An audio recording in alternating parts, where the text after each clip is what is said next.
Oi gente, tudo bem? Sejam muito bem-vindos a mais um vídeo do canal. Hoje venho por meio desta em pé fazer esse vídeo aqui, tamanha minha empolgação para falar para vocês sobre os meus 10 livros favoritos do ano de 2024. Vim até com uma blusa temática aqui com um coraçãozinho, porque hoje vai ser só amor. Vou só aqui destilar amor sobre esses livros maravilhosos que eu li esse ano. Só experiências incríveis. Eu só trouxe para essa lista experiências incríveis e eu vou falar aqui com vocês sobre esses livros tal qual uma vendedora da Avenida 7 aqui em Salvador, porque eu vou estar basicamente vendendo eles para vocês. Eu quero, de alguma forma, convencer vocês a ler esses livros baseado na minha experiência, que foi incrível e que por isso eu acho que são livros que valem a pena a leitura, porque realmente, assim, pelo menos na minha concepção, foram livros que valeram cada minuto do meu tempo que eu gastei com eles. Vou falar apenas o necessário sobre cada livro desse aqui. Chega de enrolação. Vamos começar esse vídeo.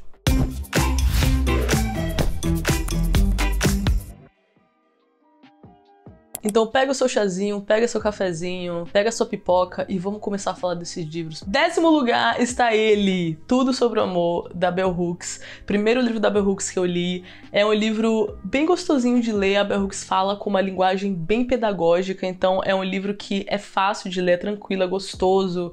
Parece que você está lendo uma professora falando ali sobre coisas que ela ama, que ela estudou muito, que ela pesquisou, que ela se dedica, mas ela fala de uma forma muito acessível, porque você vê que ela tem aquela coisa de pedagoga que quer fazer você entender algo muito mais do que mostrar que ela domina aquele assunto, entendeu? Então a vibe bem aconchegante, bem humilde, bem amigável, digamos assim. Ela fala assim de uma forma academicista, só que você vê que é bastante acessível, é bem tranquila a linguagem, é bem fácil, bem fluido, fala sobre um assunto muito interessante, né, que é o amor, que interessa a todo mundo. E é interessante porque eu fiquei pensando, como é que ela vai falar sobre isso, né, que a gente tem uma ideia de ser uma coisa tão abstrata, que cada um tem uma interpretação, cada um ali às vezes acha que é uma coisa, cada pessoa fala sobre o amor de uma forma diferente. Como é que ela vai abordar isso aqui de uma forma academicista, científica e prática, né, sociológica, como geralmente é por onde ela vai. E ela conseguiu, eu achei que ela foi super didática, super prática falando sobre isso. Enfim, Tudo Sobre o Amor foi muito bom, enriquecedor, acho que é legal pra dar de presente também. Acho que vai ser difícil alguém não gostar de receber um livro desse, sabe? Um livro tão interessante, tão acessível, que fale sobre esse assunto que interessa basicamente todo mundo, né? Então assim, ótima leitura, ótima introdução a Bell Hooks. O amor na sociedade, o amor nas relações íntimas entre homem e mulher. Ela vai falar sobre feminismo, vai falar sobre comunidade, vai falar sobre antirracismo. Então é bem interessante, bem abrangente. Em 9º lugar está Ensaio sobre a Lucidez, do José Saramago, que é um dos meus autores favoritos e que é um autor que eu sempre tô lendo alguma coisa dele. Todo ano eu leio algum livro de Saramago e se eu não leio, eu sinto que tá faltando alguma coisa. Esse livro, Ensaio sobre a Lucidez, é uma continuação de Ensaio sobre a Cegueira, então se você não leu Ensaio sobre a Cegueira, não vai fazer sentido ler esse aqui. Os dois livros, né, Ensaio sobre a Cegueira e esse livro, eles é como se fossem dois polos diferentes da mesma moeda, dois lados da mesma moeda. O Ensaio sobre a Cegueira eu achei extremamente denso, muita coisa acontece, você chega a ficar tonto, assim, de tanta informação, tanta coisa que tá acontecendo, tanta coisa pesada que acontece e que te deixa, assim, sabe, baratinado. Só que esse Ensaio sobre a Lucidez é um livro bem mais sutil, que a história se desenvolve de forma bem mais lenta, que não tem muita coisa acontecendo, os personagens são poucos e são personagens assim que não são muito empolgantes. Então é um livro bem tranquilo, digamos assim. Ele vai ser um livro bem mais centrado na questão ideológica, teórica, né? Enquanto Ensaio sobre a Cegueira é extremamente bruto, concreto, vida prática, aquela parte feia da vida, né? A realidade nua e crua. Ensaio sobre a Lucidez também é super realista, né? Porque o José Saramago, ele é assim, ele escreve distopias ultra-realistas, distopias sociológicas sobre questões sociais, mas que também são essa pegada muito realista, não é aquela distopia surrealista, fantasiosa, né? É uma distopia que tem ali aspectos do surreal, do fantasioso, mas é muito pouco. Essa distopia, essa continuação da distopia de Ensaio sobre a Cegueira, Ensaio sobre a Lucidez, é ainda mais realista, tem ainda menos aspectos surreais. Então o livro que só funciona unido com Ensaio sobre a Cegueira, ele só funciona como uma dupla. Ele sozinho não faria muito sentido e eu acho que seria considerado até um livro meio chato, né? Um pouco parado demais. Eu cheguei a abandonar esse livro e olha que coisa interessante, viu, gente? É um livro que entrou pro meu top 10, foi uma das minhas leituras favoritas, foi uma das minhas experiências mais marcantes do ano. mas eu cheguei a abandonar ele em um momento. Quando eu tava ali perto da página 180, que foi aonde ele clicou pra mim, foi na página 180, veja bem, um livro de 200 e tantas páginas, não chega nem a 300. Na página 180, mais da metade do livro, foi quando clicou, foi quando eu realmente comecei a me interessar por ele, que eu fiquei fisgada. Antes disso, foi uma introdução lentíssima, assim, ó. Lenta, lenta, lenta, lenta, que eu fui só aqui, ó, subindo devagarzinho, lendo e tal. E como eu já conhecia Saramago, eu tava acostumada com a escrita dele, eu sabia que ia ser uma introdução longa e que é assim mesmo os livros dele, mas que sempre vale a pena no final. E foi nisso que eu me segurei pra aguentar, mas eu cheguei a abandonar porque tava muito cansativo e depois eu voltei depois de um mês e aí eu terminei e foi incrível, foi uma experiência super marcante. As coisas que ele fala, a forma como ele usa as palavras.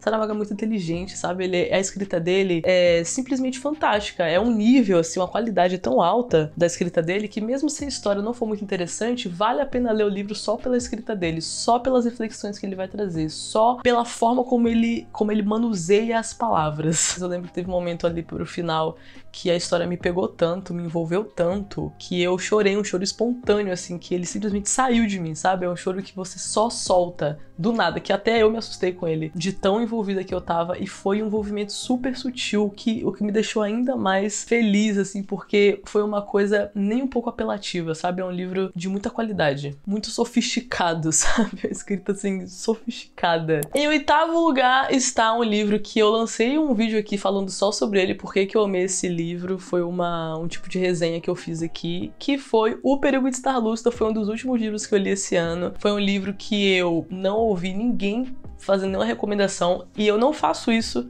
e eu não recomendo que ninguém faça isso também, de comprar livro assim à cega, sem recomendação, porque realmente é uma coisa muito arriscada de se fazer, né? Você pode perder dinheiro, você pode ter uma experiência ruim, depois ficar com o livro aí, mas, para minha sorte, eu acho que eu já tô com uma boa intuição literária também, depois de todo esse tempo lendo, e eu fui na minha intuição e deu certo. Eu tava na livraria, já tinha um livro dessa autora, da Rosa Monteiro, né? A Boa Sorte, que eu tinha me interessado, e aí eu tava vendo ele e vi do lado que tava esse lá, O Perigo de Estar Lúcida. E a palavra lúcida e o perigo de estar lúcida foi inclusive essa palavra que me interessou sobre o ensaio sobre a lucidez do Saramago. Porque eu me interesso muito sobre esse tema da lucidez, né? Da consciência sobre a realidade, ser consciente, a autoconsciência, a consciência da realidade, são todos assuntos que me interessam muito. E aí quando eu vi o perigo de estar lúcida, eu falei, qual é o perigo de estar lúcida?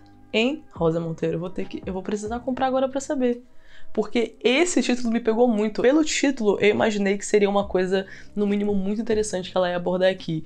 E realmente foi. Esse livro é uma autobiografia misturado com uma biografia do arquétipo do escritor. Ela vai falar sobre os paralelos entre arte e loucura, vai falar sobre mortalidade da vida, vai falar sobre ter que lidar com a realidade e com a relação entre o feio e o belo, como que o feio e o belo da vida estão relacionados e como que o belo acaba sendo uma forma da gente lidar com esse feio, né? Que é essa parte ruim da vida, parte difícil de engolir, difícil de aceitar, que é a mortalidade, que é a destruição, que é o caos, a desordem. Coisas que a gente não queria que fossem reais, né? Mas só que infelizmente são. E aí o que acontece? Quando você está muito lúcido de todas essas coisas, você tende a ficar tantã, né, da cabecinha, perder as rédeas, se perder no vazio da consciência humana. Enfim, ela vai falar sobre isso e muito mais. Eu amei porque, assim, eu não sou muito fã de autobiografia, biografias no geral. Nem dos meus autores favoritos eu tenho interesse de ler, mas eu meio que tenho. Mas não é tanto a ponto de eu ficar com aquela avidez em relação a isso, sabe? Mas eu tenho, mas também não é tanto assim.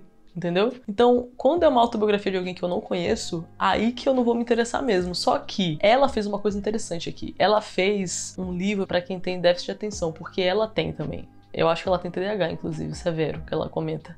Não tô lembrando agora, mas ela sofre com um transtorno mental. Não sei se é ansiedade ou é TDAH, alguma coisa assim. Mas ela sofre de transtorno mental, ela vai falar sobre essas questões, né, de como que artistas, escritores, geralmente sofrem de transtornos mentais, como que a arte é uma forma de escapar disso, né? E aí ela faz um livro super dinâmico, que é pra ser mesmo um livro dinâmico, pra ser um livro, assim, que ele parece uma coxa de retalhos. Ele fica no limite de ficar muito desorganizado, de parecer uma coisa aleatória demais. Só que ela ficou ali no limite do aleatório, na linha tênue entre aleatório demais e dinâmico. Ela conseguiu fazer isso, ela conseguiu. Eu simplesmente gostei muito porque é um livro que ela fala muito diretamente com você, ainda mais se você for uma pessoa artística, um comunicador, um escritor, alguém que gosta disso, né? Uma pessoa que gosta de ler, que gosta de escrever, que gosta de se expressar através de alguma arte, ou que gosta de consumir arte, se sente artista, mesmo não fazendo nada artístico, mas gosta disso, né? Ou que tem transtornos mentais, o que é basicamente todas as pessoas do planeta Terra, né? Porque todo mundo ou tem um problema mental ou é artista, é um criador, né, de alguma forma. Então, é um livro que é muito identificável e é um livro também feito para pessoas que estão passando por alguma crise da vida dessa, de quando você adquire consciência sobre a realidade. Eu tô na crise dos 30, vou fazer 30 anos esse ano em abril, e para mim foi muito bom esse livro, porque eu tava passando justamente por esse momento e ela falou diretamente comigo, assim, diretamente com todas as coisas que eu tava pensando, já tinha pensado, que vinha pensando, ou coisas que eu passei a pensar por causa do livro. Então foi mais um livro de identificação e um tapinha nas costas, assim, como se fosse um ombro amigo, sabe? Uma pessoa que, tipo, eu sei do que você tá passando, cara, calma, é assim mesmo, olha só como eu também sou toda estragadinha da cabeça, entendeu? Isso é normal, é normal, olha só quantas outras pessoas também passaram por isso. Então é um livro muito bom e vale a pena ir até o final. É um livro bem enriquecedor, assim, questão de experiência de vida, né? 7º lugar é o livro Tornar-se Negro, da Neuza Santos Souza, que foi um livro que foi uma experiência, uma das mais marcantes do ano, porque foi um livro que falou diretamente comigo e lá no fundo da alma. É um livro para quem gosta de psicologia. A autora era psiquiatra, era uma psiquiatra antirracista, uma mulher negra, baiana, e ela vai trazer nesse livro estudos de caso sobre situações na clínica, né, com pacientes que eram pretos ou pardos, que passaram por essa crise de identidade, né, que o racismo, infelizmente, subjuga, né, pessoas pretas e pardas a passar nesse país que é extremamente racista e que veste, né, uma roupa de democracia racial quando não é, né, quer dizer que não tem racismo, que todo mundo é igual, olha, somos todos miscigenados, somos todos a mesma coisa, vemos todos no mesmo lugar, temos todos sangue, isso e isso. Só que, na prática, as pessoas pretas e pardas não são tratadas como iguais a pessoas brancas, né? Então, assim, existe esse conflito interno de identidade que vai afetar as pessoas, né, pretas e pardas. E aí ela vai falar muito sobre a questão parda também. Assim como pessoas pretas de pele mais escura também têm crise de identidade de às vezes não se verem como negros ou não quererem se ver como negros para não sofrer retaliação, não sofrer discriminação, principalmente pessoas pardas que não têm uma aparência tão óbvia, né, essa questão de identidade, que são pessoas que geralmente passaram a vida toda precisando se esconder ou fingindo que eram mais claros, tentando se disfarçar, né, digamos assim, para conseguir se encaixar, sem saber se era de lá ou de cá, não se sentindo parte de nenhum lado. Então, cara, foi muito interessante, foi muito forte, foi muito impactante pra mim. Foi incrível ler esse livro, teve momentos que eu chorei de soluçar lendo, tinha uma experiência assim extremamente impactante pra mim. Em 6º lugar está Crônica de uma Morte Anunciada, que é um outro livro de um dos meus autores favoritos. Assim como José Saramago, o Gabriel Garcia Marques é um autor que eu sempre tenho que estar lendo algum livro dele. Eu amo os livros dele, me fazem sentir em casa, porque são livros que têm um apelo regional latino-americano muito forte, e essa cultura latino-americana se parece muito com a cultura nordestina, e eu, como baiana, me sinto muito aconchegada nesse espaço que o Gabriel Garcia Marques cria através das narrativas dele. Então eu sempre tenho que estar lendo algum livro dele, e esse foi o 3º livro dele que eu li. O primeiro foi 100 Anos de Solidão, o segundo foi O General em Seu Labirinto, e agora Crônica de uma Morte Anunciada. É um fininho, foi super ótimo de ler, a leitura fluiu super, porque também a diagramação desse livro é ótima, é uma diagramação bem espaçada, as margens grandes, a letra grande, enfim, ótimo. Então foi super gostoso de ler. É um livro muito divertido, que eu dei risada lendo esse livro, porque ele parece um jogo de detetives, uma vibe meio investigativa, e aí tem milhares de personagens, como ele ama fazer, né, porque ele sempre vai falar sobre essa questão da cultura latino-americana, de grandes famílias, de muitas pessoas reunidas, de bairros com pessoas que se conhecem, todo mundo se conhece, todo mundo se fala. Por isso que eu acho também uma coisa muito nordestina, uma coisa muito, aqui na Bahia pelo menos, existe muito essa cultura, né, em muitos lugares mais no interior, em Salvador também, mesmo em cidade grande existe assim essa cultura de muvuca, né, de muita gente, de pessoas ao seu redor, seja da sua família, que é imensa, que é sempre muita gente na família, seja nos amigos, nos vizinhos. Então ele traz muitas essas questões culturais latino-americanas. E aí o que eu mais amo também no Gabro é que, além dessas questões, ele também traz muitas questões históricas da América Latina, essa herança, né, histórica que a gente tem, e como que ela nos afeta, como que ela moldou a nossa cultura, os nossos relacionamentos, relacionamentos, como que ela nos influenciou. Nesse livro é muito engraçado, é muito trágico, é uma vibe bem novela mexicana, só que sem a parte do drama excessivo da novela, é mais rápido, prático, engraçado, leve, e também tem um drama, mas o drama não é o ator principal, uma coisa mais pra ser engraçada e leve, meio cômica, uma vibe meio sátira, assim, mas tudo muito equilibrado, porque não ficou nada muito gritante, um romance bem leve e rápido de se ler, e ao mesmo tempo muito divertido e muito rico. Tem muita gente, ele fala sobre muitas coisas, apesar de falar sobre não tantas coisas assim. É aquela coisa, o Gabro, ele faz mágica com os livros dele, eu não sei explicar direito, é só um sentimento, é um sentimento, Lê Gabro. É isso. Agora chegamos nos 5 primeiros livros e aqui, meus amigos, está só o la creme de la creme, sua nata dos melhores livros aqui. Em quinto lugar está ele, um nacional contemporâneo da querida Micheline Verunsky, Caminhando com os Mortos. Meus amigos, esse livro foi um livraço que eu já estava esperando algo muito bom, porque foi um livro dela que ficou muito popular. Eu li O Som e o Rugido da Onça ano passado e admito assim que não gostei muito. Eu achei um livro muito cru, não teve aquela coisa da literatura brasileira que te envolve, aquela parte poética, artística. É um livro bem mais histórico, ele tem uma importância muito grande, né? Ele ganhou o Prêmio Jabuti, é um livro que vai falar sobre coisas importantíssimas e que vale super a pena a gente dar atenção pra isso, mas como narrativa não me pegou muito, e aí eu fiquei até um pouco desanimada, porque eu falei, poxa, eu queria tanto gostar da Micheline, só fala tão bem, ganhou o Prêmio Jabuti esse livro e tal, fiquei meio decepcionada, né? Mas aí eu vi que muita gente tava falando sobre esse livro, muita gente recomendando, falando que amou, que achou incrível e tal, e aí me acendeu uma esperança, eu fui atrás desse livro comprar, porque eu amo ler contemporâneos brasileiros, e eu sempre quero estar lendo contemporâneos brasileiros. E aí eu peguei esse livro pra ler e, cara, que livro, mano. Que livro. Ó, vou falar pra vocês. Teve momentos que, sabe quando você lê assim com a mão na boca e fica, caraca. Porque ela é historiadora, essa autora, então ela traz aspectos sempre muito da realidade nua e crua, de forma brutal, assim, ela é bem, às vezes, seca nas palavras e realista.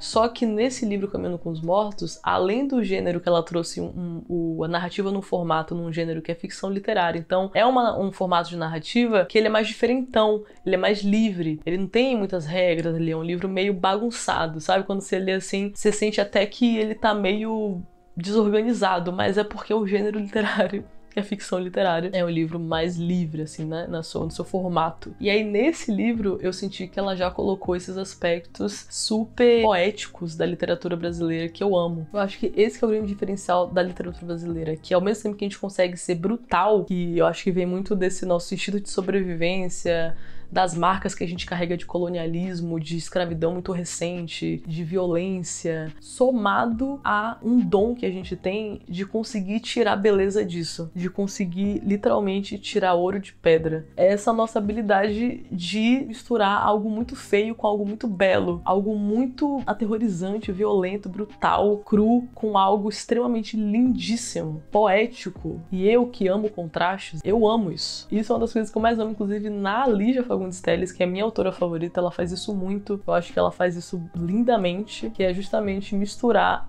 o extremamente belo, poético com o extremamente feio, brutal, cru e nu, realista. E ainda fazer paralelos e críticas extremamente profundas e pertinentes em relação a isso, tá? Enquanto tá ali, ó, falando uma graciosidade fora do comum, também tá tecendo as críticas mais agudas e pontuais que você vai ver na vida. Então, literatura brasileira pra mim é isso, e a Micheline Verunsky fez isso aqui, ela trouxe um assunto extremamente pertinente, que é essa questão do abuso de poder de igrejas evangélicas nas cidades rurais, nas cidades de interior do Brasil, misturado com essa ideologia patriarcal, né? A ideologia machista, essa estrutura machista, e como que isso é perigosíssimo e destrutivíssimo.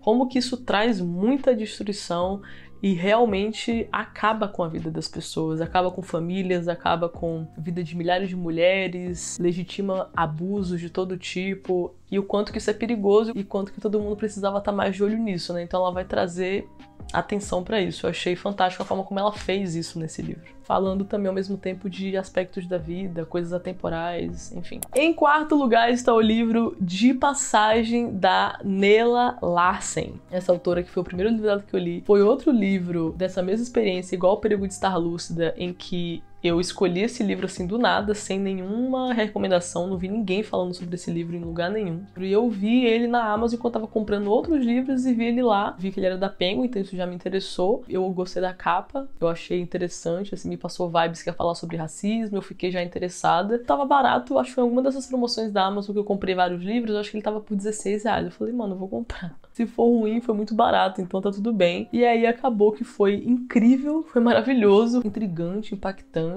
diferente. Trouxe o assunto do colorismo, né? O assunto da questão da miscigenação, da questão parda, na visão norte-americana, mas mesmo assim foi extremamente interessante. A autora na narrativa cita o Brasil, os personagens falam sobre o Brasil, porque é um livro que se passa na década de 20, eu acho, 1920, 29, uma coisa assim. E o Brasil tava ainda sendo esse lugar curioso por ser visto como o paraíso da democracia racial, né? Então ela vai também abordar tudo isso. É interessantíssimo esse livro. É um livro que me fisgou, eu lembro que eu li ele em poucos dias, porque a narrativa é muito intrigante, é misteriosa, você fica assim, cara, o que tá acontecendo? Muito profundo psicologicamente. Ela vai pegar ali nas raízes das profundezas psicológicas, emocionais das personagens principais, então é extremamente interessante, vale muito a pena. E foi uma das experiências mais marcantes, é tanto que eu fico pensando nele até hoje e fico com vontade de reler. E vou pegar ele pra reler em algum momento. Agora o top 3, os 3 melhores livros do ano. Cara, cada um desses livros foi uma experiência, assim, absurda. Tanto que todos eles eu quero reler todos eles. Então, em terceiro lugar nessa lista está O Médico e o Monstro, do Robert Louis Stevenson, que é um livro muito interessante, cara. É literatura gótica, é um livro da Inglaterra, ali de final do século XIX, então já é muito interessante por causa disso, porque todos esses livros ali do século XIX, ainda mais no final do século XIX, marcaram essa virada do século e marcaram esse momento de muitas mudanças significativas para o Ocidente, né, para nossa sociedade, que reverberam até hoje. Então, ler livros dessa época faz com que a gente entenda muito o presente. Ele é um clássico canônico, ou seja, um clássico que deu origem a outros clássicos. Então, é um livro muito valioso historicamente, culturalmente, para entender, né, nossa cosmovisão. Então, é por isso também que eu queria lê-lo. Ele é um livro citado, foi citado na minha faculdade, numa apostila que a professora passou, que ela tirou de algum livro lá de psicanálise, que o autor falava sobre esse livro, comentava sobre o fato de que foi um livro muito importante, ali, muito marcante para aquela época em que a psicanálise estava nascendo, porque ele foi um livro que meio que sintetizou o que já estava vindo numa cosmovisão social sobre essa questão do inconsciente, sobre o quão curioso era o inconsciente para todo mundo naquela época, né? Começou na filosofia essas coisas falando sobre o inconsciente, sobre o fato de que nós temos esse lado, essa sombra, esse nosso lado que a gente não conhece, que é misterioso, que é imprevisível, que é animalesco. Então ele vai trazer tudo isso nesse livro. E vai somar isso o sentimento da Londres daquela época, o sentimento social de Londres daquela época. Então não é só um romance sobre essa parte psicológica da gente, é também sobre a cidade de Londres, sobre o que era morar em Londres, sobre o que era fazer parte daquele momento do capitalismo, daquele momento das revoluções industriais, daqueles momentos ali daquela cidade poluída, suja, da desigualdade. Então, cara, é tão interessante, mano. É simplesmente tão interessante esse livro que quando eu terminei ele, eu reli ele imediatamente, porque é um livro simplesmente muito intrigante, a narrativa é interessante, a história é interessante, é misterioso, é muito rico psicologicamente, muito rico sociologicamente. Então eu achei um livro extremamente fininho, mas extremamente rico, que fala sobre muita coisa. É um livro atemporal, de questões atemporais que vão sempre estar conosco, porque fala sobre essas questões base da gente, né? Então, simplesmente maravilhoso esse livro, cara. Assim que eu terminei ele, isso nunca tinha acontecido, assim que eu terminei ele, eu comecei a reler ele.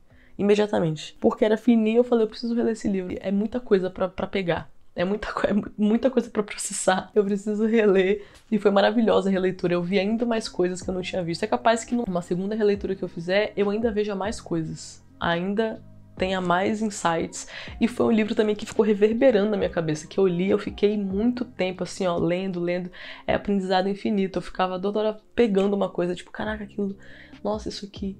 e sabe, insights, coisas, reflexões.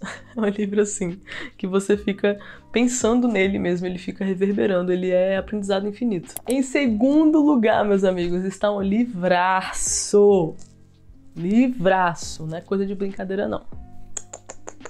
Não é coisa de brincadeira não, meus amigos. Isso aqui é uma loucura, um absurdo de livro isso aqui. Que foi o último livro do ano, o último livro que eu li esse ano, que foi As Relações Perigosas, do Cordé de Laclau, que é um francês que escreveu esse livro aqui no século XVIII. Gente, um livro do século XVIII. 1770 alguma coisa, o cara lançou esse livro. Antes da Revolução Francesa. Inclusive, foi o livro que dizem aqui, o cara especialista aqui que escreveu o prefácio, dizem que foi um livro que desencadeou a Revolução Francesa.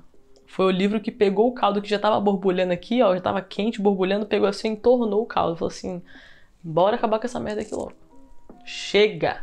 Chega dessa porcaria. Foi basicamente isso. Cara, que livro fantástico. Sério, que livro fantástico. Eu já me interessava por ele de ter um tempo. Eu não lembro de ninguém ter falado dele também. Eu acho que é só porque é um clássico da Penguin. Eu me interesso muito pelos clássicos da Penguin, porque geralmente eles têm uma curadoria fantástica. Geralmente todos os livros que eu leio da Penguin clássicos eu amo. São experiências muito, muito marcantes, impactantes. E aí eu amei esse título, As Relações Perigosas. E aí quando eu li também que ele parece que na época ele foi censurado, né? Foi um livro que apresentava questões morais muito complexas, né? Para as pessoas conseguirem lidar naquela época. E aí foi um livro acusado de ser imoral e várias outras coisas. Isso aí já me interessou. Falei, opa, livro acusado de ser imoral? É aqui mesmo que eu vou ficar. É esse livro que eu quero ler. Se é um livro julgado de imoral por ultraconservadores, com certeza vai ser no mínimo muito bom. E eu não estava errada, viu? Porque que livraço! E é um livro que realmente ele é desafiador. Deve ter sido muito desafiador para aquela época, principalmente porque é um livro bem feminista. Eu fico até impressionada. Falei, como é que pode esse homem ter escrito um livro tão feminista desse jeito? Quem é você, Cordé de Laclau? Fui pesquisar sobre ele e percebi que ele teve um histórico de luta pró-empoderamento feminino, pró-libertação das mulheres. E ficou muito claro isso no livro, porque a personagem principal, que foi inclusive a minha personagem favorita do ano, e isso é uma coisa que não acontece, eu não tenho personagens favoritos todo ano, isso não é uma coisa normal de acontecer. Eu só tive até hoje, de todos os 100 e, sei lá, acho que eu li até agora menos de 150 livros, uns 130 livros que eu li até agora. Eu só tive 3 personagens favoritos. O primeiro foi Atticus, de O Sol é para Todos. O segundo foi Raskolnikov, de Crime e Castigo. E a terceira personagem favorita agora foi a Marquesa de Merteuil, de As Relações Perigosas. E quando eu falo personagens favoritos, não quer dizer que é um personagem que eu concordo com tudo que ele faz, né? É um pouco de tudo isso também, é um pouco de admiração do personagem, é um pouco de gostar dele, né, enfim. Mas não é só isso, é principalmente o personagem que o autor criou, a persona que o autor criou, o quanto que aquela personagem é complexa, o quanto que ela é bem escrita, o quanto que ela é profunda, o quanto que ela tem camadas, o quanto que ela é coerente, o quanto que ela é interessante, né? O quanto que ela é complexa nas suas contradições, o quanto a riqueza nas contradições ela tem, porque nós somos contradição, né? Quanto mais um personagem for real, mais contraditório ele vai ser. Então, o segredo para fazer um personagem bem construído, um personagem realista, é o personagem ser contraditório, porque nós somos contraditórios, né? Nós somos uma coisa e outra coisa ao mesmo tempo, bem diferente dessa coisa aqui. E, de certa forma, a gente consegue conviver com tudo isso, coexistir, né? Nós somos luz e sombra, por isso o Médico e o Monstro é fantástico. É mais ou menos sobre isso. E As Relações Perigosas trabalha isso muito bem. Ele criou essa personagem extremamente complexa, extremamente profunda, uma mulher interessantíssima, mas acima de tudo, uma mulher que se criou. É uma personagem que fala, né, ela diz sobre ela mesma que ela é uma mulher self-made. Ela se fez, ela se criou, ela tem orgulho de ter se criado, de ter se feito desse jeito, de não ser uma mulher do jeito que ela é, porque ela foi para um convento, ou porque ela tem um marido X que fez ela ser desse jeito, ou porque a mãe criou ela assim. Mas uma mulher que observou ao redor, ela lia muito, observava muito, percebia, ela tinha um senso de sobrevivência muito aguçado, né? Então ela observava muito para poder se proteger, se protegia muito. E isso fez com que ela criasse uma pessoa para ser ela. Ela criou essa personagem. Então é uma coisa interessante porque ela se criou a personalidade, mas ela também criou a própria personagem. E o autor, ele fala sobre isso, né? Ele escreveu ela se fala assim. Então você vê que foi a personagem favorita do autor. Ele escreveu ela com tanto afinco, você vê, assim, a dedicação dele nessa personagem, no quanto ela é detalhada, o quanto que ela é complexa, o quanto que ela é interessantíssima, ela é inteligentíssima, ela é brilhante, sabe? E isso que eu fiquei, assim, impressionada com esse livro, porque os dois personagens principais, que é ela e um cara, né, que é o amigo dela, eles são inteligentíssimos, eles são brilhantes, os diálogos são brilhantes, não é coisa de, nossa, isso aqui é legal, inteligente, nossa, que esperto, uau.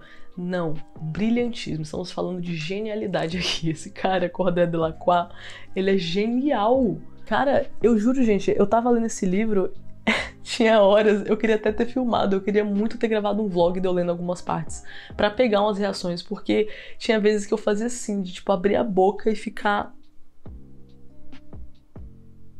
assim, com essa expressão por alguns minutos. Espontaneamente, chocada, simplesmente chocada com a genialidade, sabe? Com como que Cordel Delacroix manuseou as palavras, o jogo de palavras. O jogo de palavras é impecável nesse livro. Impecável. A palavra para esse livro é impecável. Ele é elegante, ele é sofisticado, ele é impecável, ele é brilhante, ele é genial. Ele só não tá em primeiro lugar aqui porque o meu primeiro lugar é um senhor primeiro lugar. Mas se não fosse esse primeiro lugar, ele ia estar em primeiro lugar, porque foi muito por pouco. Ele é um romance epistolar, então ele é um romance que é uma troca de cartas entre uns 8 personagens diferentes.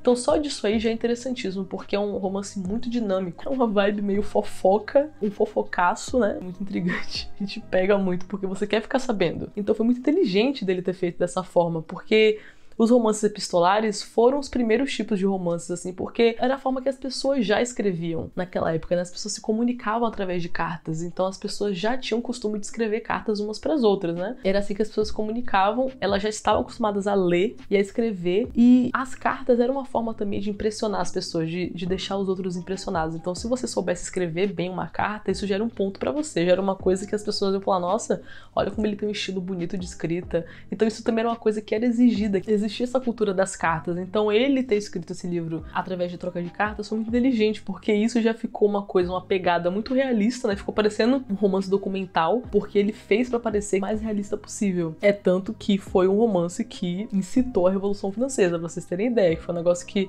foi tão polêmico, ele conseguiu traduzir tão bem a realidade e colocar ali através de palavras e passar tanta coisa ali, que isso causou um alvoroço tremendo na sociedade naquela época, assim, todos os grupos e classes sociais possíveis. E as personagens principais são pessoas, são integrantes da aristocracia. Mas assim, acima de tudo, esse livro é um ensaio sobre a vaidade e sobre até onde vão os tentáculos de destruição causados pela vaidade. Isso que pra mim foi o mais interessante. Além da questão dos personagens brilhantes, dos diálogos brilhantes e do manuseio das palavras, do jogo de palavras, e além das reflexões super profundas sobre o patriarcado e sobre, né, as relações de poder entre homens e mulheres, e os abusos de poder, empoderamento feminino e tudo mais, eu acho que o mais interessante de tudo foi as reflexões que ele fez sobre a vaidade. E aí ele vai fazer uns paralelos muito interessantes sobre a vaidade que estava ali no meio daquelas relações de poder da aristocracia, né? Porque eram pessoas privilegiadas que não tinham mais nada pra fazer da vida,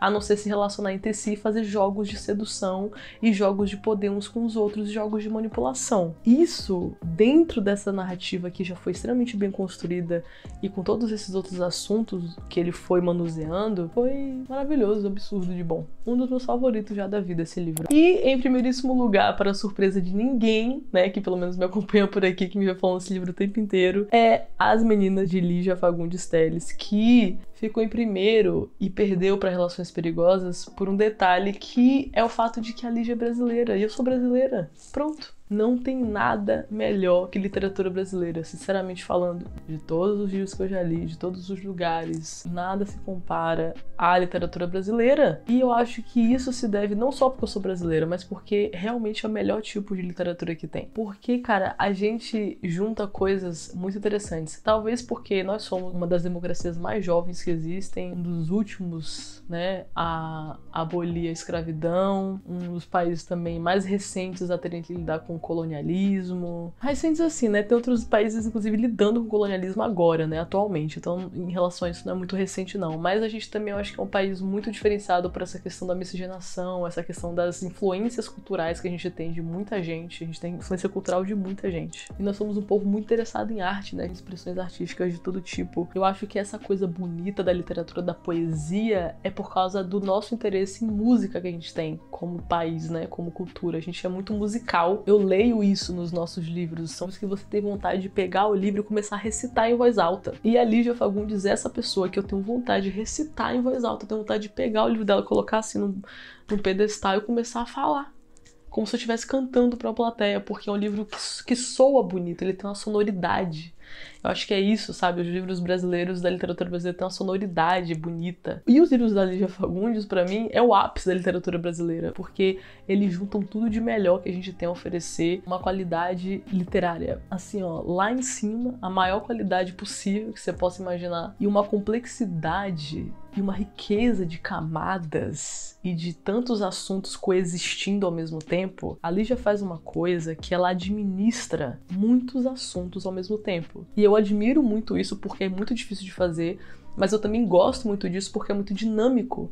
E geralmente quando isso acontece, é uma leitura muito rica, que para o meu cérebro é muito estimulante, faz cosquinha no meu cérebro, porque são muitas coisas para eu perceber e prestar atenção e relacionar. Então é uma narrativa muito rica, que faz você pensar muito, faz você se aprofundar, faz você mergulhar naquilo ali, sabe? Aquilo te envolve. É um livro que do início ao fim ele foi perfeito, foi um livro que se sustentou perfeito do início ao fim. Ele não teve momentos ruins, não teve baixos, não teve um momento pra eu ficar assim, pô, agora tá um pouco chato, mas eu sei que vai ficar melhor. Não teve isso. Ele foi incrível do início ao fim, desde as primeiras páginas ele me pegou. Esse livro eu achei bem tranquilo de ler, eu achei que foi a escrita dela assim que mais fluiu, foi o livro dela que eu li até agora que mais fluiu a escrita, e ele foi o que ficou mais popular, então ele é um livro mesmo de escrita um pouco melhor, é tanto que os professores mandam para adolescentes lerem, porque realmente ele é mais gostoso de ler, ele flui mais do que outros, mas não deixa de ser difícil de ler, por causa dessa questão dessa complexidade, sabe? É muitas coisas que ela fala ao mesmo tempo. E ela consegue administrar tudo isso tão perfeitamente que não parece que ela tá falando de tanta coisa assim. Se você não tiver a referência pra pegar aquilo ali que ela tá falando, passa despercebido e você continua gostando, achando que não tem aquilo ali. E tudo bem. E o que eu mais gosto da Lígia é o compromisso que ela tem em falar de assuntos importantes historicamente, importantes para lutas, né, sociais. Nesse livro ela vai falar sobre ditadura. Foi lançado em 73, então é um livro que vai falar principalmente da ditadura. Ele é ambientado na época da ditadura, no ápice da ditadura, inclusive. Ele vai ser ambientado também ali ao redor de universitárias, então é bem esse paralelo, esse contraste entre ditadura militar e universitários, né? O conhecimento que liberta e a ditadura que oprime. Esse é o paralelo principal que ela vai fazer, mas ela também vai fazer isso são as que eu amo nessa mulher, é que ela sempre traz o aspecto psicológico. Então tem um aspecto histórico que é esse primeiro paralelo principal aí da ambientação, né? Do contexto social ali, que é a ditadura e essa questão das universidades. E aí tem também essa questão psicológica que ela sempre traz muito nos livros, porque ela sempre desenvolve muito bem os personagens dela, e isso é outra coisa que eu amo nela. Podem ver, eu amo muitas coisas nela. Essa questão das personagens é uma coisa que é muito importante pra mim. Pra eu gostar de um livro, ele precisa ter personagens muito bem desenvolvidos, personagens ricos, personagens com complexidade, personagens com camadas, personagens com contradições, personagens interessantes, que sejam inteligentes e interessantes. E ela é especialista em fazer isso. Ela sempre cria personagens interessantes, inteligentes, com complexidade, personagens ricos psicologicamente. Ela se aprofunda nessa parte psicológica dos personagens muito. Então ela vai sempre trazer esses aspectos psicológicos assim de forma super gritante e profunda. Uma das coisas principais, essa questão histórica, social e a questão psicológica são os principais dela. E aí é muito interessante porque assim, pra quem já passou por isso, né, pra quem já foi universitário, pra quem já fez faculdade, passou por esse momento ali dos amigos, dessa vibe, né, é uma coisa muito gostosa de ler porque ela vai falar sobre isso, vai detalhar tudo isso de forma tão nostálgica. É isso, sabe? Ela ainda tem isso, assim, que eu amei nesse livro, é que ela traz esse sentimento de nostalgia, não de nostalgia sobre a ditadura militar, mas de nostalgia sobre o ambiente da faculdade, ser universitário. Quem fez faculdade, quem passou por isso, sabe o quanto que essa fase é marcante, o quanto que a gente ali, nossos 20 e poucos anos, com a cabeça toda bagunçada, passando por um tanto de problema psicológico, tentando se descobrir, tentando saber quem você é, tentando lidar com as demandas emocionais e sociais, e tendo amigos, e lidando com amizades, ajudando seus amigos, dando conselho, lidando com os dramas dos seus amigos e compartilhando os seus com seus amigos, essa companhia, essa amizade, essa parceria, o quanto que isso faz a diferença, o quanto que isso é bom, o quanto que isso é marcante, né? Uma coisa que a gente precisa disso, o quanto que nessa época isso é muito mais forte. Então ela vai também trazer isso, que eu amei. E assim, o que eu mais achei interessante também é que ela traz esse aspecto metafórico de usar as meninas como um exemplo de certas classes sociais e de certos grupos sociais. Então as 3 meninas que são amigas são de classes sociais completamente diferentes, são pessoas de lugares diferentes, que estão ali se ajudando, se apoiando, até onde elas podem, né? Cada uma tem sua personalidade, cada uma veio de um contexto social, veio de um tipo de família X, veio de uma região. Então ela vai também trabalhar as classes sociais brasileiras, essas classes sociais brasileiras e como elas se relacionam entre si através da relação dessas amigas que representam essas classes. Então é tudo muito intencional. E para um romance que foi lançado na ditadura militar, faz todo sentido que ela tenha feito isso, porque